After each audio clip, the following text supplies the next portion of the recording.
আল্লাহু আকবার। ঘরের বাহিরে গিয়ে আসমানের দিকে তাকায়, তাকায় দেখে ঘরের উপরে একটা সাহাবুন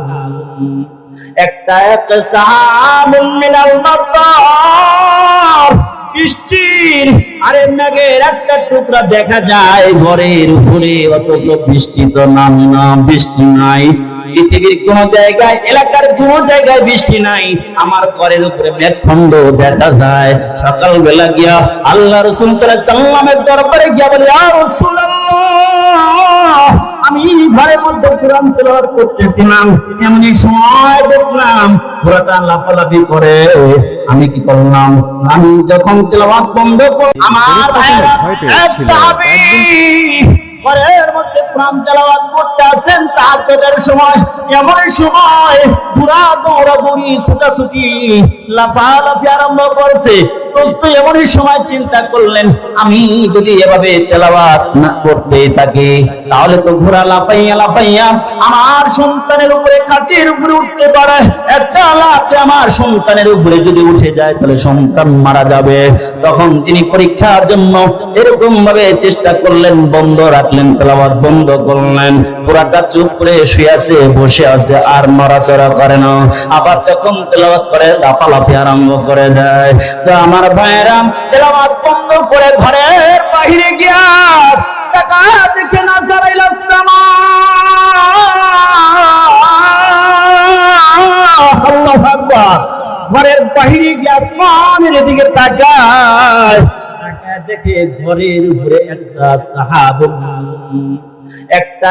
সাহাবুন মিনাল মাতার, বৃষ্টির আরে মেঘের একটা টুকরা দেখা যায় ঘরের উপরে, অথচ বৃষ্টি তো নামে না, বৃষ্টি নাই। পৃথিবীর কোন জায়গায়, এলাকার কোন জায়গায় বৃষ্টি নাই, আমার ঘরের উপরে মেঘখণ্ড দেখা যায়। সকালবেলা গিয়া আল্লাহ রাসূল সাল্লাল্লাহু আলাইহি ওয়াসাল্লামের দরবারে গিয়া বলে, ইয়া রাসূলুল্লাহ, আমি ঘরের মধ্যে কোরআন তেলাওয়াত করতেছিলাম, এমনই সময় দেখলাম ঘোড়াটা লাফালাফি করে। আমি কি করলাম? আমি যখন তেলাওয়াত বন্ধ করলাম ঘোড়া লাফায় না। আমি কোরআন তেলাওয়াত বন্ধ করে দিয়ে আমি ঘরের বাহির হইলাম। ঘরের বাহির হইয়া দেখি আমার ঘরের উপরে একটা বিশাল বড় মেঘখণ্ড দেখা যায়। ঘরের ছাদের উপরে আমি তা কি দেখলাম, ইয়া রাসূলুল্লাহ। আল্লাহ রাসূল ডেকে বলে, ও আমার সাহাবা, তুমি জানো না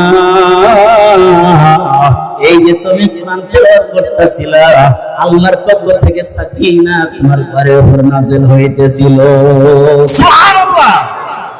এই জন্য ঘরে শান্তি যদি ফিরাইতে চাই তাহলে ঘরের মধ্যে কোরআন ঢোকান।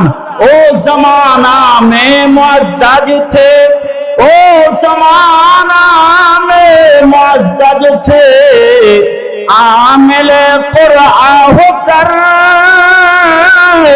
तुम जलील खार हो, तारे के कुरआ होकर तुम जलील खार हो, तारे के कुरआ होकर। কবি বলেন, ওই জামানায় সাহাবারা সম্মানিত হয়েছিল কিভাবে? এই রাতে মরণ ছিল, এই তারা তারা ন্যাংটা হইয়া তারা তারা পিশাব করেছে। তার পিশাব যত দূরে যাবে সে বড় মাতবার। এই মহিলাদেরকে রাস্তায় দইরা ওপেন আরে ধর্ষণ করেছে, এমনকি পেটটা কেটে বাচ্চা বের করে দেখেছে এটা পুরুষ একটা ছেলে না মেয়ে।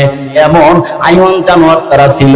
কিন্তু এই লোকগুলোই যখন কোরআনের সোহবতে চলে আসছে, প্যারা নবীর কাছে চলে আসছে, এমন আদর্শবান, এমন সুন্দর মানুষ হয়ে গেছে। আল্লাহ তাআলা বলেন, যাদেরকে মডেল বানায় দিলাম, রাদিয়াল্লাহু আনহুম ওয়া রাদুআন, এই তারা আল্লাহর উপরে সন্তুষ্ট হয়ে সব ছাড়ছে, ঘর ছাড়ছে, বাড়ি ছাড়ছে, সব চাইলে মদিনায় চলে গেছে, আল্লাহর উপরে সন্তুষ্ট হয়েছে। আল্লাহ বলেন, ওরা আমার জন্য সব ছাড়ছে। আজরান নবিউল মদিনা ওয়া আসহাবুহু হাজারু মিন মক্কা ইলাল মদিনা। আল্লাহু আকবার বলেন। এই নবী তো হিজরত করে মক্কা থেকে মদিনায় গেছেন, সাহাবারাও হিজরত করে মক্কা থেকে মদিনায় গেছেন। ঘর তো মক্কায় রয়ে গেছে, বিবি পর্যন্ত মক্কায় রয়ে গেছে, টাকা পয়সা মক্কায় রয়ে গেছে, ফকির হইয়া মদিনায় গেছি। বলে ফকির না, ফকির না, আল্লাহ তাআলা এমন ইমানদার বানায় দিচ্ছে, এমন ইমানের মাল দ্বারা, ইমানের দৌলত দ্বারা এমন মালদার বানায় দিছি। আল্লাহ রাসূল বলেন আমার সাহাবারা এমন দামি হয়ে গেছে, এই যে সাহাবারা আমারে মারার জন্য আসছে, নাঙ্গা তরবারি নিয়ে মরতো, মুহাম্মাদের কাল্লা কেটে আনবে, কিন্তু এই জাতি এমন ভদ্র হইয়া গেছে, আরে মুহাম্মাদের আর শরীরের মধ্যে একটা ফুলের টোকা লাগবে, এটা তো কোন সাহাবা জীবিত থাকতে বরদাস্ত করতে পারত না। সুবহানাল্লাহ। আমার ভাইরা কেন হইল? এই কুরআন দিয়ে তাদের দিল পরিবর্তন হয়ে গেছে রে দোস্ত। কোরআনের ভালোবাসা, নবীর ভালোবাসা, আলিমার তরবিয়তের দ্বারা এমন পরিবর্তন হয়ে গেছে রে দোস্ত, এমন দামি হয়ে গেছে। আল্লাহ রাসূল বলেন আসহাবি কানুজুম ফাবিআইহিম ইহতাদাইতুম ইহতাদাইতুম, আমার সাহাবারা আকাশের নক্ষত্রের মতো, যে কোন মানুষ পথহারা হইয়া গেলে আমার সাহাবাদেরকে যদি কেউ দেখা যদি দিনের পথে চলতে চায়, তাহলে ওই ব্যক্তিটা কি হয়ে যাবে? হিদায়াত পাইয়া যাইবে।